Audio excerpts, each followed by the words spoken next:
We all know that when it rains, it pours, but in West Virginia, when it pours, it often floods.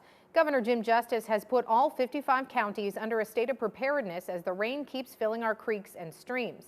7 News reporter Colin Roos tells us why spring rain is a force to be reckoned with. We may have been spared from the snow these last few months, but that doesn't mean we haven't gotten wet. And while frozen roads won't be an issue, the new season is ready to plunge us into a different kind of danger.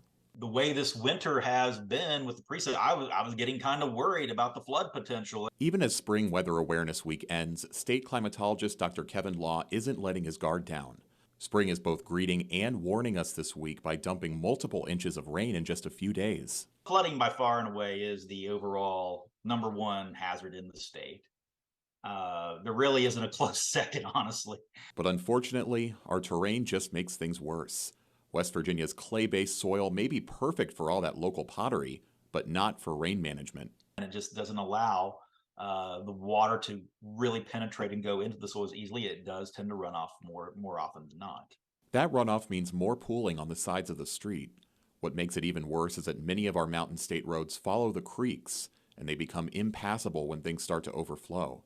That could leave you stranded at work or at school, which is why it's important to know that when a flood warning is issued, you could have as little as 20 minutes to react.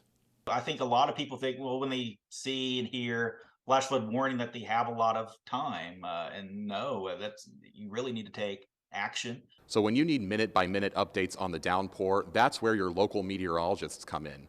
Unlike the weather on your iPhone, they'll let you know when to start watching and when to start packing.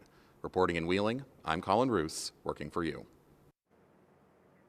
Colin, thanks. Widespread flash flooding may not be a concern this time, but if it does hit your area this season, you will want to have extra clothes, a flashlight, and a wireless car charger on standby.